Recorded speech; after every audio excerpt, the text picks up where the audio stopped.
अभी जो हमारे यहाँ के वर्तमान विधायक हैं, सबसे पहली बात तो है कि वो हमारी विधानसभा से नहीं है, जिसकी मार हमारे यहाँ की जो जनता है वह झेल रही है। और शायद वो भी हमारी शादी किसी नेता से हुई, किसी युवा से नहीं, किसी लड़के से नहीं, किसी बिजनेसमैन से नहीं हुई। आंगनबाड़ी सेविका भी बहुत सारी ऐसी बहनें मिलेंगी जो कि आज भी आपको बताएंगे कि नीरज यादव जी जो थे हमारे बराड़ी विधानसभा के, हिटलर यादव, उनके कारण हम लोगों का जो है सही चयन हुआ, नहीं तो पैसे के घोर फेर से बहुत गलत लोगों का चयन हुआ। इसलिए मेरे पति जो हैं अभी उनका पार्टी से मोह भंग हो गया है। इनको इस बात की तकलीफ हुई, अगर रुपये की ही बात थी तो वो भी हम लोगों के साथ रखा जा सकता था, एक बार रखते सही। मैं अगर नहीं दे पाती तो शायद आज वो ठेस हमारे दिल में नहीं रहता। जो की बात करती हैं, तो मेरा आग्रह है, निवेदन है कि हम जैसी महिलाओं को मौका दिया जाए, ताकि मैं दिखा सकूं कि एक महिला क्या कर सकती है। एक महिला जिस दर्द को, किसी की पीड़ा को समझ सकती है, शायद वो पुरुष नहीं समझ सकते। ऐसे सबका जब भी दामन पकड़ी हूँ तो बीजेपी का ही पकड़ी हूँ। और मैं आपके चैनल से मैं कह देना चाहती हूँ कि जब मैं दामन पकड़ ली हूँ तो पकड़ ली हूँ। अब तो बस मेरा वही हाल है, जीना यहाँ मरना यहाँ, इसके सिवाय जाना कहाँ। रोटी कितनी महंगी है, इसकी कीमत मुझे उस औरत ने बताई है जिसने इसकी कीमत अपने जिस्म को गिरवी रखकर चुकाई है। आइए एहतराम करें दिल, दिमाग और मन के ताप को, फिर मैं ले चलूँगी उस गरीब मोहल्ले में आपको, जहाँ भूखमरी, बेबसी, लाचारी की वेदना से ऊबकर मर गई थी फुलिया बेचारी, 3 बच्चे सहित कुएं में कूदकर। एक तरफ चुनावी तैयारियां जोरों पर है, सारी छोटी बड़ी पार्टियां जो है चुनाव में कूद चुके हैं। नीतीश कुमार जी का माननीय मुख्यमंत्री बिहार के, उनका भी वर्चुअल संवाद हो रहा है, लोग वहाँ भी बिजी हैं। ऐसा माना जा रहा है कि यहाँ से जो है चुनाव का आगाज़ पूर्ण रूप से हो चुका है और चुनाव आयोग ने भी ये डिक्लेयर कर दिया है कि चुनाव सही समय पे ही होना है। इसी कड़ी में आज बराड़ी विधानसभा क्षेत्र के एक महिला प्रत्याशी के होड़ में जो अभी नंबर 1 पे चल रही हैं, बीजेपी से हैं बबीता कुमारी यादव जी, समाज सेवी भी हैं। लगातार इनको हम देखते हैं कि समाज के प्रति जागरूक रहते हैं, हर छोटे बड़े कामों में इनका योगदान सराहनीय रहता है। सबसे पहले हमारे चैनल में आपका बहुत बहुत स्वागत है जी। नमस्कार। और नाम से तो हमें पता है बबीता कुमारी यादव, एक्चुअल में बबीता यादव क्या है और किस पद से अभी जुड़े हुए हैं बीजेपी से? मैं अभी बीजेपी में प्रदेश कार्य समिति सदस्य, सह क्षेत्रीय प्रभारी महिला मोर्चा हूँ। और अभी मैं 10 साल पहले से मैं अंतर्राष्ट्रीय मानवाधिकार एवं अपराध नियंत्रण की राष्ट्रीय महासचिव के पद पे मैं मनोनीत हूँ, जिसके कारण कि मैं समाज में काम को मैं कर पा रही हूँ, अच्छे से अच्छे काम को मैं कर पा रही हूँ। अंतर्राष्ट्रीय मानवाधिकार के बैनर तले मुझे हर जगह सम्मान मिलता है, उस सम्मान को लेकर मैं आगे बढ़ी। उसके बाद मैं बीजेपी में आई हूँ, 5 वर्ष में बीजेपी में हूँ। और अभी मैं आपको बता ही दी हूँ, मैं प्रदेश कार्य समिति सदस्य, सह क्षेत्रीय प्रभारी किशनगंज। आप यादव हैं और आपके पति देव जी भी नीरज कुमार कश्यप जी पहले आरजेडी में थे। क्या ऐसा हुआ जो कि उनको आरजेडी का एक छोड़ना पड़ा और फिर बीजेपी ज्वाइन करना पड़ा? सबसे पहले बात कुछ छुपी हुई तो है नहीं कि मुझे बताना पड़े।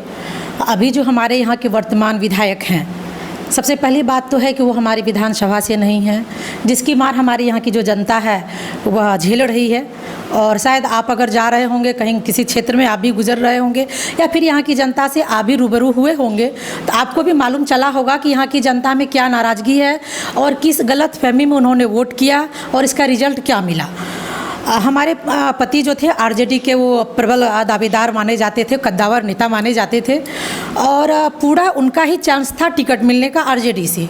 लेकिन कुछ लालू जी के जो थे कार्यकर्ता, जिनकी कि ये बहुत बड़ी साजिश थी, साजिश के तहत रुपये के होर फेर से रातों रात नाम तो इनका ही रहा। और यहाँ तक मैं बता दूं कि अभी भी अगर आप आरजेडी कार्यालय में जाएंगे तो वहाँ पर जो एक डायरेक्टरी चलता है विधायक के नाम में, वहाँ पे मेरा मोबाइल नंबर और मेरे पति का मोबाइल नंबर चल रहा है।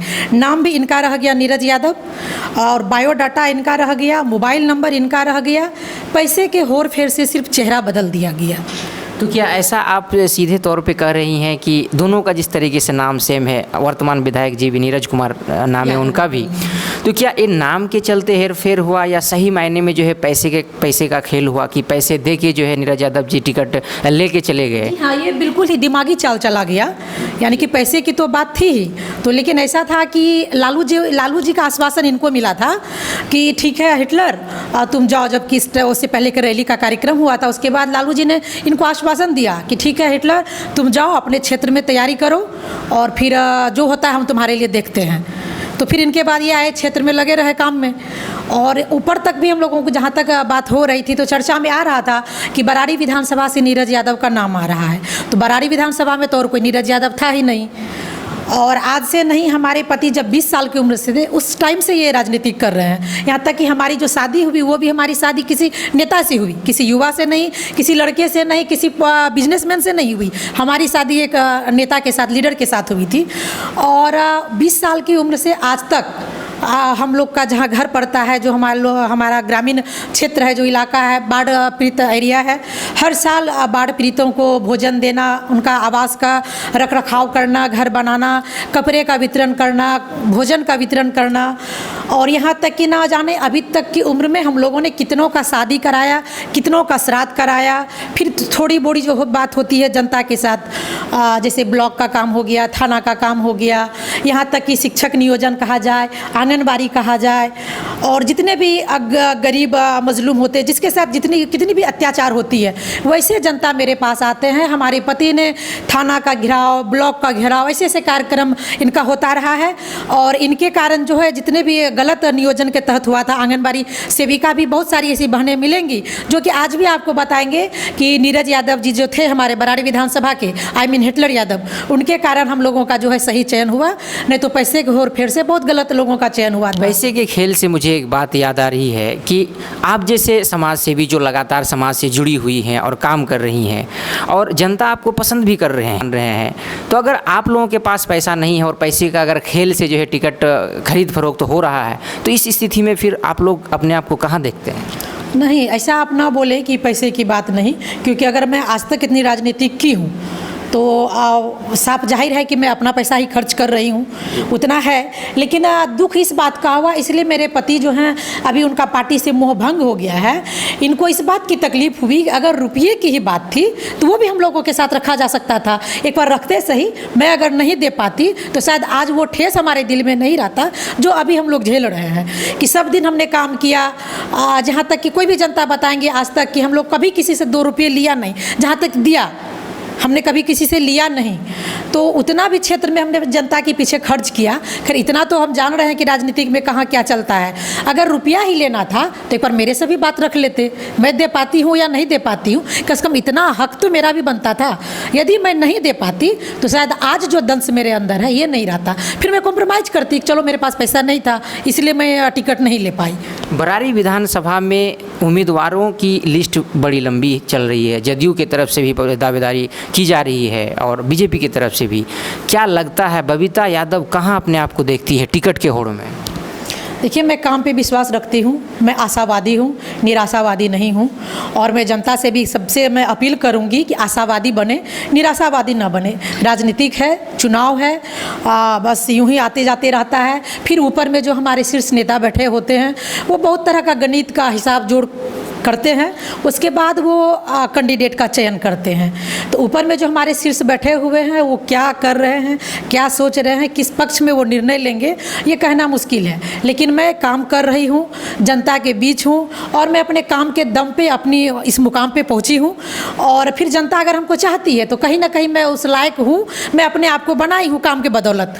और जब काम करती हूँ तो मेरा भी हक बनता है। और हमारी सरकार अगर मातृशक्ति की बात करती है, नारी सशक्ति की करती हैं, तो मेरा आग्रह है, निवेदन है कि हम जैसी महिलाओं को मौका दिया जाए ताकि मैं दिखा सकूं कि एक महिला क्या कर सकती है। एक महिला जिस दर्द को, किसी की पीड़ा को समझ सकती है, शायद वो पुरुष नहीं समझ सकते। ऐसे सबका अपना अपना सोच होता है। लेकिन मैं जहाँ तक अपनी बात बताऊँ कि जिस तरह से बहुत सारी महिलाएं हैं, अभी बहुत सारी बेटियाँ हैं, बहन है, जिसके साथ बहुत तरह की अत्याचार होती है, तो वो बात महिलाएं नहीं रख पाती है जितना कि हमारे पास पुरुष वर्ग भी अपनी बात को रख पाएंगे और महिला वर्ग भी रख रख पाएगी। लेकिन जब बात हमारी आती है तो हमारे पार्टी के ही कुछ लोग हैं जो कि हमें सुनाते हैं या फिर हमें यानी कि एक बहलावा कहे या फिर हमको यानी कि मनोबल को गिरने न देने के लिए कहे, या तो हो सकता है कि हमारे अच्छे चाहने वाले हों तो वो हमें बताते हैं कि मैडम हम तो इतने साल से हैं, मैडम हम तो इतने दिन से काम कर रहे हैं। तो ये मायने नहीं रखता है कि कौन कितने दिन से, मायने ये रखता है कि आपने समाज में क्या किया, आपने जनता के बीच क्या दिया, आपसे जनता क्या लिया, ये मायने रखता है। ना कि ये मायने रखता है कि मैं इतने साल से हूँ। अगर कोई इतने साल से है तो वो किसी नेता के पीछे रहकर उन्होंने कुछ कमाया। अगर मैं भी, जहाँ तक बात है कि मैं 15 साल से चुनाव लड़ रही हूँ। 2005 में मैंने पहली चुनाव लड़ी थी, पंचायती चुनाव था वो। फिर उसके बाद मुझे जॉब हुआ, मैं जॉब में गई। फिर 2010 में जब चुनाव आया तो फिर मैंने वहाँ पे जनता के आग्रह पे, जनता ने मुझे कहा कि नहीं आपको समाज में आना है और आपके नहीं रहने से हम लोगों को तकलीफ़ होती है। तो फिर जनता की बात पे मैंने, जनता की बात रखने के लिए मैंने फिर से जॉब में रिज़ाइन दी। 2010 में फिर मैं चुनाव लड़ी।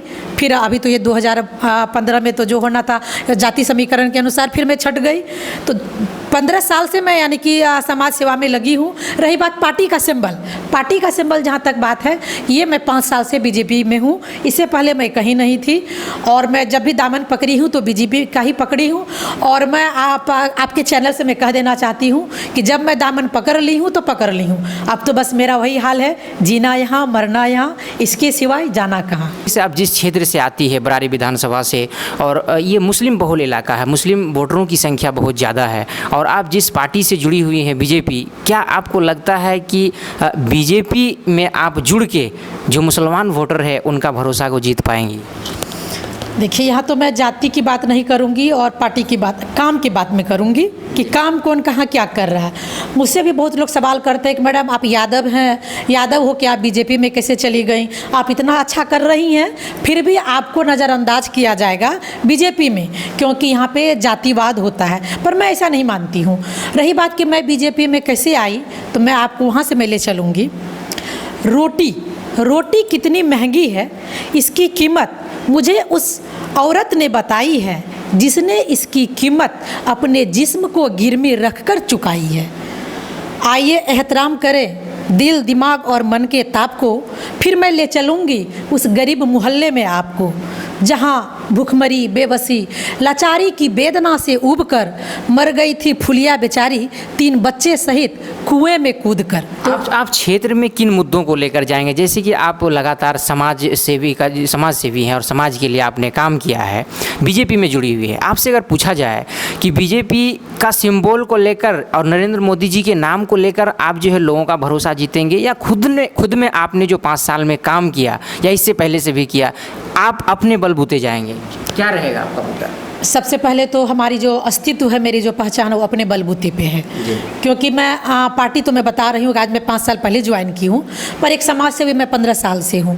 तो 15 साल से ही मैं अपना नाम कमाऊँ। ऐसा नहीं कि आज मैं पार्टी में आई हूँ तो फिर मेरा नाम हुआ और मैं काम की हूँ। मैं 15 साल से काम कर रही हूँ। हमारे काम को लेकर बहुत सारे ऐसे युवा साथी हैं, युवा भाई हैं जो कि मुझे हिटलर दीदी का भी खिताब देते हैं। और अभी भी क्षेत्र में बहुत सारे ऐसे भाई बहन आपको मिलेंगे जो कि आपको बताएंगे कि काम के लिए मैं विधायक जी के यहाँ मैं गया था या गई थी, मुखिया के पास में गई, हर जगह से मैं जब लौट आई हूँ कहीं काम नहीं हुआ तो बहुत उम्मीद लेके मैं आपके पास आई हूँ। और हमारा सबसे पहला लक्ष्य होता है कि जो हमारे घर पे आ गए हैं, जो हमारे दरवाजे पे आए हैं, वो निराशा हमारे यहाँ से नहीं लौटे और उसको कोई किसी भी तरह की हताशा न हो। उसके लिए मैं 24 घंटा प्रयत्नरत रहती हूँ, मैं प्रयत्नशील रहती हूँ कि किसी को नाराज़गी ना हो। और जनता की इस समस्या को देखकर मेरे दिल में ख्याल आता है कि यदि हमें इस लायक बनाया गया, जनता की सेवा के लिए हमें चुना गया, तो जैसे कि एक विधानसभा में 4 मंडल आता है, मेरा ये सोच है, तो मैं चारों मंडल में अपने युवा साथियों को तैयार करूंगी। जैसे अभी हमारे प्रधानमंत्री एक कार्यक्रम चलाते हैं मन की बात, वहाँ से मेरे को सीख मिला है कि मैं उस युवाओं से मैं बताऊंगी सबकी जितनी भी परेशानी है, जिसका जो मुद्दा है उसको कलेक्ट करें और सारी परेशानियों को मैं उस युवाओं को, वहाँ का मैं विधायक का मतलब खिताब दूंगी, उतना मैं उसको पावर दे के रखूँगी वहाँ के युवाओं को कि आप अपने अपने मंडल को संभालें, जिसकी जहाँ समस्या है उसको आप सॉल्व कर सकें। ऐसे युवाओं को मैं चिन्हित करके वहाँ का पदभार दूंगी, क्योंकि मैं मानती हूँ कि ठीक है एक विधायक से संभव नहीं है, उसका कभी मीटिंग होता है, कभी यहाँ होता है, कभी वहाँ होता है, या बहुत सारी परेशानियाँ हैं, ठीक है मैं मानती हूँ, पर इसका मतलब ये नहीं है ना कि जनता भूखे मर जाए, जनता निराश हो जाए, जनता फिर ऐसी नौबत आ जाए कि जनता गाली दे, चाहे नेता को गाली दे या पार्टी को गाली दे, फिर निचले नेता की गलती के कारण ऊपर में जो शीर्ष बैठे हुए हैं उसको गाली सुनना पड़े। ऐसा मैं कभी होने नहीं दूंगी। उसके लिए मेरे अंदर वो जज्बा है, मैं उतनी ऊर्जावान हूँ कि मैं अपनी जनता को मैं खुश रखूँगी और उनकी हर बात को मैं दिल और दिमाग से समझूंगी, और हर वक्त मैं उसकी जो भी गलतियाँ होंगी, जिसके अंदर जो भी उनके अंदर कमियाँ होंगी, जो भी उनको इंसाफ चाहिए, वो हमेशा मैं दिलाने के लिए तत्पर रहूँगी। वर्तमान विधायक नीरज कुमार यादव को क्षेत्र के लोग विकास पुरुष कहते हैं, और उन्होंने जिस तरीके का काम दिखाया, लगातार हम देख रहे हैं, रोड का शिलान्यास हो, चाहे पुल पुलिया बनाना हो, क्या आप अलग करेंगे? आपके जो भी उम्मीदवार पार्टी से होंगे वो उनको क्या अलग करना होगा जिससे कि नीरज यादव को इस बार लोग ना पसंद करें, आपको पसंद करें? देखिए, जहाँ तक आप वर्तमान विधायक जी की बात कर रहे हैं, विकास पुरुष का खिताब दे रहे हैं, तो इसमें मैं ये कहूँगी जनता भले ज़मीनी स्तर तक जाने या न जाने, पर आप जैसे और मेरे जैसे और जितने भी हमारे पढ़े लिखे समाज में बुद्धिजीवी वर्ग हैं, वो सब जान रहे हैं कि कौन काम कहाँ से हो रहा है। अभी जो वो लगातार शिलान्यास कर रहे हैं, तो ये तो वो हो गया ना कि जबकि वक्त आ गया तो जनता की आप लालच की रोटी फेंक रहे हैं। इतने दिन से आप कहाँ थे?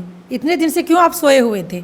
जब चुनाव नज़दीक आ रहा है तो आप शिलान्यास कर रहे हैं। बहुत सारी जनता आपको बताएंगी कि कई वर्षों से हो रहा है, जब चुनाव का टाइम आता है, जब चुनाव नज़दीक आता है, शिलान्यास तो हो जाता है, पर वो काम फिर जहाँ का तहीं रह जाता है। अगर आपको करना ही था पूर्ण रूपेण, तो फिर क्या ये 4 साल कम पड़ गया था? 5वें साल में आप विकास पुरुष का खिताब ले रहे हैं।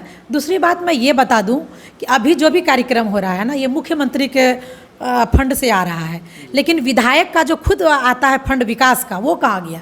मैं उसके विषय में जानना चाहूँगी, और मैं अपने यहाँ के वर्तमान विधायक से पूछना चाहूँगी कि आपने अपने फंड से क्या किया, कितना किया, कम से कम उनकी भी गिनती कराएं और जनता को बताएं। विकास किसको कहते हैं? सिर्फ सड़क, रोड, नाला बन जाना है विकास है क्या? जी नहीं, ये विकास नहीं है।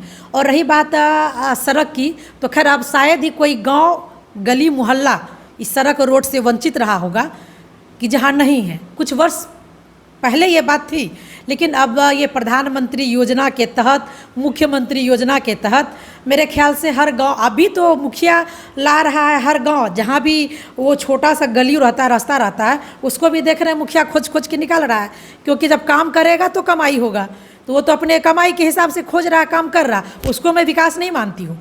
विकास कहा जाता है कि आपने अपने समाज में कितने गरीबों को उसका हक दिलाया, कितने बेरोजगारों को रोजगार दिलाया, कितनी महिलाओं की समस्या को आपने दूर किया, कितने दिन अपने गांव समाज क्षेत्र में आपने बैठा, गरीबों का सुना। मैं इसको विकास कहूँगी। क्या अगर जीने का तरीका बदला जी, अगर ये विकास है, अगर मान लीजिए आपके क्षेत्र में विकास नहीं हुआ है, जो कि आरजेडी के विधायक हैं, तो विधायक जी तो कसूरदार अगर हैं, अगर विकास नहीं हुआ, तो क्या नीतीश कुमार जी भी कसूरदार नहीं माना जाएगा? देखिए, ये कहीं ना कहीं कहा जाता है कि निचले से लेकर ऊपर वाले तक में चोली और दामन का नाता होता है। तो ज़रूरी नहीं, ठीक है हम आपको दे रहे हैं, पर आपके ऊपर भी तो डिपेंड करता है ना कि आप उसको लेके कितना आप उसको फैला पा रहे हैं, कितना आप टाइम पे कर पा रहे हैं। हाँ, अगर ये बात साबित होती है कि मुख्यमंत्री जी ने इस काम को रोक के रखा था, तो फिर आप मुख्यमंत्री का नाम ले सकते हैं, लेकिन ये तो आपका हक बनता है, क्योंकि जनता तो आपको पूछेगी ना। तो कहीं ऐसा तो नहीं कि आप जो है वर्तमान विधायक को ब्लेम करके और आप नीतीश कुमार जी का बचाव कर रहे हैं क्योंकि वो आपके पार्टी के साथ में है? ना ना, ऐसा मैं कभी नहीं करूँगी कि एक को बचाने के लिए मैं दूसरे को बदनाम करूँ, या फिर दूसरे को बचाने के लिए एक दूसरे को मैं बदनाम करूँ। ऐसा खैर मैं यादव कुल की बेटी हूँ, ऐसा मेरे खून में नहीं। मैं जो भी बोलती हूँ डंके की चोट पर बोलती हूँ। आपके हिसाब से विकास के सही मायने क्या है? अगर विकास हुआ नहीं है और अगर आपको मौका मिलता है विधायक बनने का, आपको अगर टिकट मिलता है, तो आपकी नज़र में विकास का सही मायना या परिभाषा क्या होगा जो आप करेंगे लोगों के लिए? मैंने बताया ना, तो सबसे पहले तो मैं 4 मंडल में अपने जो मेरा युवा साथी होगा उसको मैं तैयार करूँगी, और सप्ताह में 2 दिन मैं भी करवाऊँगी मन की बात। तो हमारे माननीय प्रधानमंत्री तो उनका देश का बात होता है मन की बात, लेकिन मैं विधानसभा के लिए मन की बात रखवाऊंगी, मन की बात करवाऊंगी। किस जनता के साथ क्या समस्या है उसको मैं सुनूंगी, दूर करूंगी। लेकिन पिछले दिनों हमने देखा कि मोदी जी के मन की बातों को लोग नापसंद किए, डिसलाइक का संख्या जो यूट्यूब में है बहुत ज़्यादा हुआ। युवा लोग जो भी थे और जो भी स्टूडेंट लोग थे उनको नापसंद किया गया। ऐसा लोगों का मानना था कि अब मन की बात लोग सुनना पसंद नहीं कर रहे हैं। आप भी अगर मन की बात अपने विधानसभा क्षेत्र के लिए करने लगेंगे, क्या आपको भरोसा है कि लोग पसंद करेंगे? यहाँ पे मैं सबसे पहले उन युवा साथियों से, युवा भाइयों से मैं नम्र निवेदन करती हूँ कि थोड़ा सा वो भी समझे। हमारे प्रधानमंत्री हैं, उनके ऊपर भी बहुत जिम्मेवारी है। और सबसे पहले होता है ना कि लोग जब बाहर मजबूत हो जाता है तो घर ऑटोमेटिक मजबूत होता है। तो अभी बहुत सारी समस्याएं हैं हमारे प्रधानमंत्री के साथ, जैसे आए दिन देखते हैं कि पाकिस्तान को लेके, फिर चाइना को लेके आए दिन कुछ न कुछ तो होते ही रहता है। लेकिन लोग अपना सिर्फ व्यक्तिगत विचार को ना समझे, अपना व्यक्तिगत सुख को ना देखे। ऐसा वही युवा भाई कर रहे हैं जो कि किसी दूसरे के बहकावे में जा रहे हैं, या फिर वो देश के लिए नहीं सिर्फ अपने हित के लिए सोच रहे हैं। पढ़ाई का मतलब ये नहीं होता है कि आपने पढ़ा तो आपको नौकरी चाहिए। पढ़ाई का मतलब यदि नौकरी हो जाएगा तो समाज में नौकर पैदा होगा, कोई मालिक नहीं। पढ़ाई का मतलब होता है कि आप एक अच्छे इंसान बने, एक अच्छे समाज का निर्माण करें, आप सशक्त हो, आप आत्मनिर्भर हो। तो ये थे हमारे साथ बीजेपी से जुड़ी हुई हैं और लगातार समाज सेवा में विलीन रहती हैं बबीता कुमारी यादव जी। उनसे हम बात कर रहे थे और इसी तरीके से हम लगातार जो है जनप्रतिनिधियों से जुड़ेंगे और उनको समझेंगे। तब तक के लिए मैं शाहिद सावरिया अपने सहयोगी दिलफराज अहमद के साथ SQ मीडिया।